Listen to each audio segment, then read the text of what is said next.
So anyways, yeah, this is a pretty cool game. I like the Red Faction series quite a bit. I think it's usually underrated. And this one could really use sort of a glow up, a new version, a resolution boost. I think that would be really nice because it is super jagged around the edges. Now with that, we do get, that smooth frame rate, which is really quite awesome.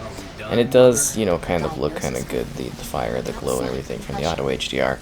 But, yeah, it just would be kind of cool to see this one get a bit more of a touch-up because it is actually like a pretty enjoyable experience. Why is it... This is a weird tutorial.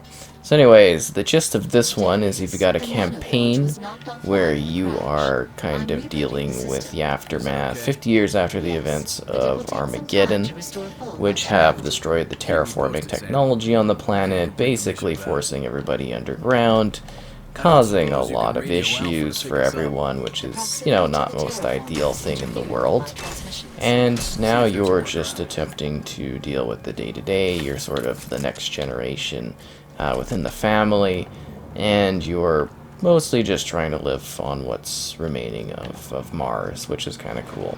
The story's also got some neat elements of, I guess, sci-fi, because there are I don't know, spoilers are kind of the thing at this point, but there's aliens you have to deal with. Not only are you dealing with other humans, but there are aliens, which are a bit of a problem for sure. So outside of the realms of the campaign, there's also a survival infestation type mode where you fight waves of enemies, which is kind of cool. And then there's like a ruins mode where you're kind of breaking stuff. So if you're not familiar with the Red Faction series, I definitely suggest checking out the Armageddon sort of remastered edition, whatever it was called, because that one, kind of cleaned up that game quite nicely. I mean, this game's still really fun too, but that'll give you an idea of it. So this game, if you didn't know, it is fueled largely by destruction. You're smashing things, you're breaking stuff. It's a bit of a trademark element of the experience is, going around and just, like, absolutely clunking things to bits. I think we actually have to climb up somewhere to get over to that stuff. Anyways, it's all about destruction, destroying things, shooting things, causing big booms, which is kind of cool. I don't know if I'm supposed to maybe... Oh, I'm supposed to shoot that through that, aren't I? Yeah, so you can basically just decimate structures. Now, this one is also a little bit different in terms of what you're doing and where you're going. It is a game where it is more of a linear style as opposed to, the traditional, somewhat sandbox-esque environments that were a little bit more open world in the previous entry. So it's kind of neat in that regard because, it's a lot more free to play those ones, just in terms of going around. But this one is a lot more of a strict set narrative, I want to say, because you are more focused in what you're doing. I do love the element of actually, sort of going around in the open world a bit. But I think in this one in particular for the story that it's, trying to set up and introduce, I think the linear concept works well for it. And again, I had... quite a bit of fun playing this. I think it's an enjoyable sort of experience that you can have a good time with. I think it definitely has some cool stuff to it, some big surprises, and they just have fun with it. Like the Red Faction series is just a little crazy, a little zany, but it definitely is quite enjoyable in a very different setting. And I hope at some point we get some additional, kind of entries and or follow-ups for this series, because there's not enough of it. There's so much more I think they could do with this, the concept of it. I do believe at this point they kind of need to do a bit of a reboot, I would say, would be the best way to go at it. You have this storyline, just keep it as is, maybe remaster them all together or something, and do like a packaged remaster of the games. And then just start fresh. I mean, like... they're good titles, but the storyline's not some sort of sacred thing, at least in my opinion. Just keep the name Mason and just, sort of update it for the times and do some newer things with it. Oh, wow. See, that's pretty cool, right? Especially for a game of this era, having this, like, level of destruction. I always thought that was, you know, quite fascinating. Oh yeah, it's trying to push me in the right direction, even if I don't want to. And I do think for this one, like, you can still do the multiplayer and everything like that. But what I'm saying is, you know, if you are giving this one a whirl, I would definitely say the infestation mode's kind of fun, especially if you can get a group of players to play it with. Like, the co-op was a riot back in the day. I remember playing a fair bit of it with some friends. I think you could get a unicorn gun that shoots rainbows from its butt. I'm pretty sure that was a thing in there, which was kind of awesome.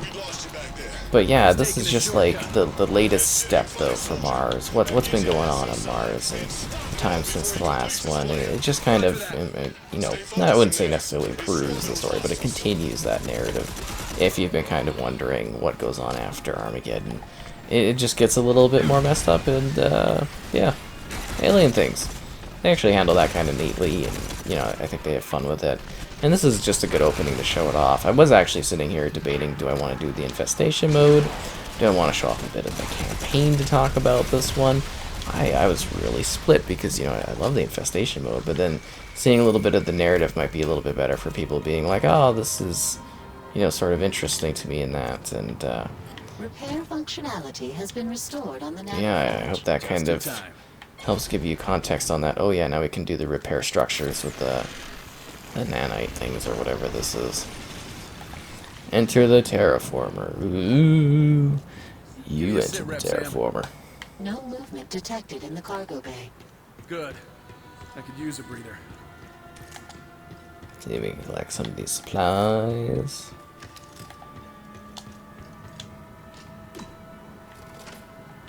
Like, we're just a nondescript person. It's hard living on Mars, you know. It's rough for everybody involved. A scout walker. Run. That's not a plan.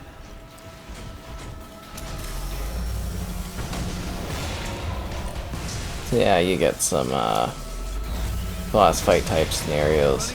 It's just it's a cool setup. Like, if you didn't know the context of the series, the world is, well, you're basically living on Mars. You've got this strong stranglehold of those that kind of run the operation, and then there's people on the planet that want to get, you know, kind of liberated to run the show in their own ways, and in doing so, they also kind of really destroy Mars, I guess. Like, they get freedom, but at the cost of, like, you know, really severely messing up the planet that EDF, the Earth Defense Force, has kind of set up here, and it's kind of a neat plus or minus just in regards to, you know, what happens and how your characters kind of deal with this ever-changing and more desolate type of world that they have really created themselves. But, you know, at the same time, they're kind of free now, so they don't have to deal with same issues. It looks like I think this is like pre-rendered or something. It's weird, like it's super jaggedy in that. And there's some scenes where it's like the darkness lighting is really weird. Mason, what's your status? I'm inside. Good. The cultists have trooped down there. I gotta wait till that ability charges up. Good. Come on, come on. Yes, sir. There we go. Break things down. You get fun abilities and stuff. They're always entertaining. We have to break through this door too. Yeah, it's a little bit of a slow charge. Like I said, and as you're seeing, very, very much more of a linear, you know, setup. It's not free and open like Armageddon was.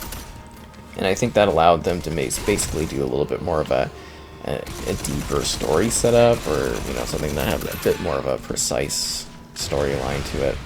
That also removes all of, like, the extra sort of things you would do in the story beforehand. You know, you're not really going out and doing little extra missions or exploring. And I mean, that's going to come down to personal preference, whether or not you think the game actually needs that sort of thing. But it's mostly just fun to be back and, you know, showing this off, because it is something where I have some memories of, like, actually quite enjoying this one and the franchise in general, and just being like, you know, at some point What the hell was that? we'll dive back into these and show them off, and that obviously is this current point in time. And it's kind of wacky. I think for the most part, though, you know, it seems to hold up decently well. Oh, a new audio log. You know, gaining some extras and stuff like that too. Nelson is dead. A lot of fun. It's kind of wacky to actually, you know, constantly be exploring all these old games and then like revisiting, you know, bits of nostalgia and memories. Like I don't think I'm going specifically this way, but I'm kind of just doing a little bit of exploration, I guess you could say. Oh, looks like we got some more enemies, and it can be a little bit creepy. Like obviously, it's not a horror experience. It's got some spooky stuff to it, but it's not trying to like scare you. It's very much in like an action sort of shooter game with an edge of destruction and building to it that I think is almost unparalleled. Like there's not too many games that sort of have this exact blockiness of destruction to them. And the fact, you know, that it was aiming for 60 back then is, to me, kind of really cool. Especially since we're reaping the full benefits of having, you know, that sort of smooth movement to it. All these cultists always causing problems. And it opens up the environment too. Like I think in Armageddon, it's a little bit more effective with the fact that you can destroy things, if that makes sense, just for altering your combat. But even here, you know, it can make a minor adjustment to the environment, how everything's falling apart. Always the cultists you gotta deal with, eh? Earth Defense Force and the left there. Well, actually, I don't know what kind of presence. I can't remember how much of a presence they have nowadays on Mars in this one, but it is just funny thinking of that, where it's like, oh, we're free, and oh, everything is falling apart. It's not good. Like, I gotta wonder, did Earth, like, just straight up be like, well, screw it. But this is cool, right? Seeing the environment fall apart like this. It's kind of funny thinking back to, like, the 360 era and being like, this actually ran smoothly, but I mean, when you got such a low res, I guess maybe that was the key to doing so, I suppose.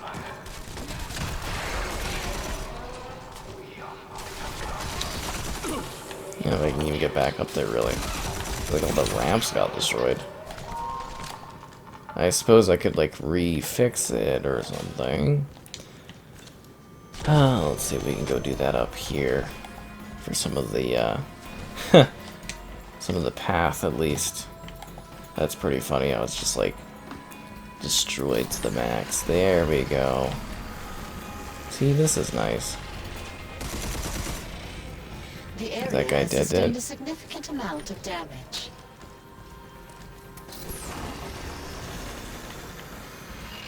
It's good that in the future you can just like straight up repair stuff. I don't know how they have any problems on this planet if you could just like pop up your arm like this and just be like, fixer-upper. Like, how does it even know to repair specifically like this engine thing? That I find kind of funny. Stop HALE now.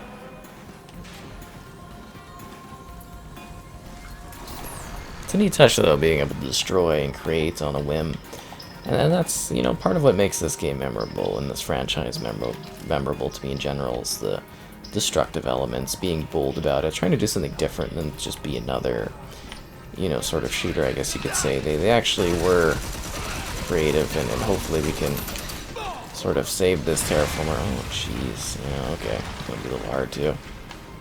Because in this world, everything falls apart and nothing goes as planned. Is there supposed to be like a little bit of a bridge thing? Okay, can we actually climb this? There we go. Sometimes you gotta destroy, and sometimes you gotta rebuild. That's life as you know it within the Armageddon. These cultist guys, so weird looking. It's like they want aliens to be here or something like that. But anyways, that's basically the game. Hope you enjoyed this look at it. Pretty cool title.